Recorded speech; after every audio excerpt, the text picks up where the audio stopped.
Ya, selamat malam. Jadi, eh, pada minggu ini saya akan mengerjakan soal tugas individu nomor 7. Dan untuk bagian pertama, kita akan melakukan setting email pada Udo. Jadi di Udo kita bisa melakukan setting email, dan pada tugas kali ini kita akan melakukan setting outgoing email server di Udo.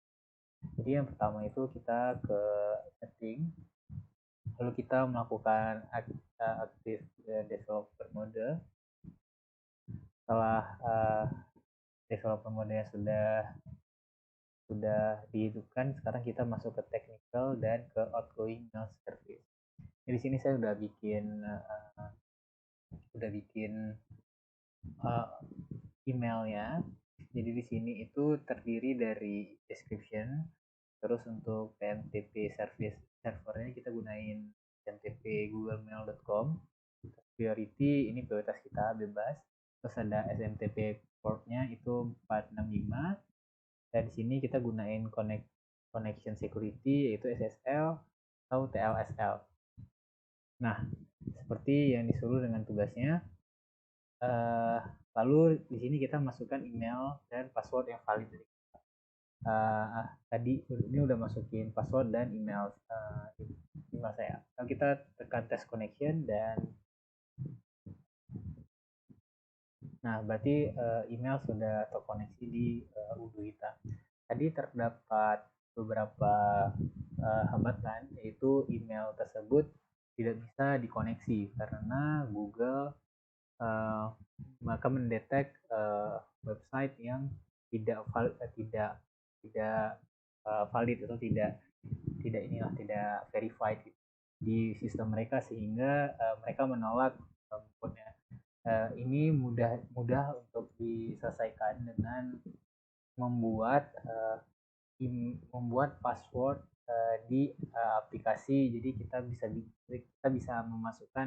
bikin email baru, password baru, menggunakan password baru di email Google kita supaya dia tidak menolak.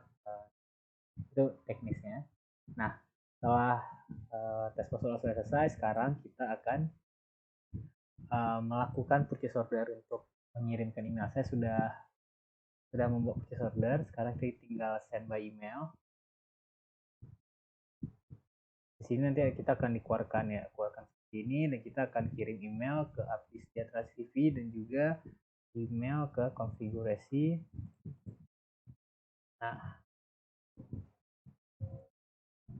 Nah, nanti konfigurasi erp.gmail.com dan juga sejahtera.gmail.com akan mendapatkan email dari email kita yang tadi udah masuk, yaitu gibran.com.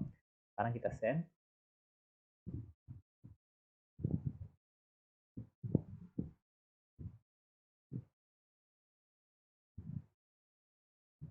Oke, berarti emailnya sudah dikirimkan. Dan kita bisa buka email kita, email gibran.gmail.com, dan kita bisa lihat di sini kita telah mengirim email kepada Abdi dan juga kepada konfigurasi wirp@gmail.com. Itu purchase order yang telah kita kirim, ini dan ini. Oke, jadi seperti itu saja. Berarti sudah valid ya.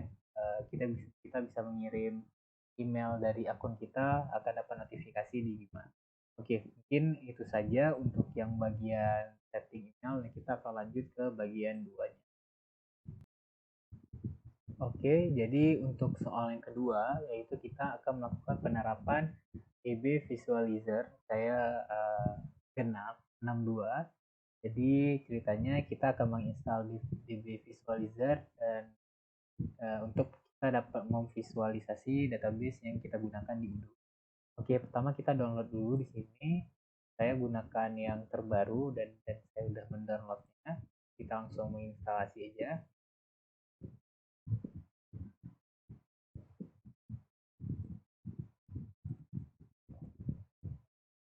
Oke, terus kita tekan next. Lalu di sini kita diberi ketahukan DB apa aja yang bisa divisualisasi oleh aplikasi ini. Kita tekan next. Kita oke, tekan next. Tekan next. Oke, tekan next. Nah, kita tekan tunggu instalasinya.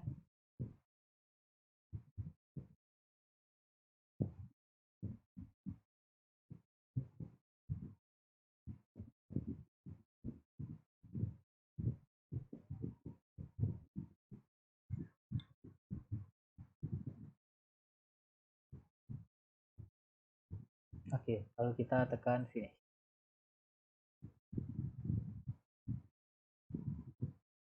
Nah, di sini kita ada agreement-nya, kita tekan ya. Nah, di sini kita bisa tulis nama DB kita tulis saja udu12, next. Terus select database, karena udu menggunakan Postgre, kita akan menggunakan Postgre, next. Nah, di sini kita bisa lihat dari sini namanya. Di sini kita akan isi database kita. Untuk database yang akan kita gunakan, kita bisa lihat adalah tugas. Kita akan menggunakan tugas 6. Lalu passwordnya itu adalah saya lupa ya, open pg. Passwordnya adalah open pg pwd. Kita bisa lihat di sini di udo configuration, kita bisa lihat nih DB passwordnya adalah open pg pwd. Oke, kita cek. Nah, sukses, berarti database-nya sudah diverifikasi dan kita dapat aksesnya. Lalu kita tekan finish dan kita bisa lihat tugas 6 kita sudah ada database-nya. Dan di sini kita bisa lihat tabel kita. Testing. Oke, untuk melihat tabel kita bisa melihat di public dan tabel. Dan sini kita bisa lihat adalah tabel-tabel akun yang ada di udo kita, yaitu di database kita. Dan pada tugas kali ini saya akan mencari expense. Berarti kita akan cari expense, yaitu oke, untuk yang expense ternyata dia HR expense. Kita bisa lihat di sini itunya HR expense. Jadi dia di sini. Oke, kita tekan ini dan kita bisa lihat dia HR expense yang kita punya data yang tadi kita bikin produk 1. Kita bisa lihat di sini.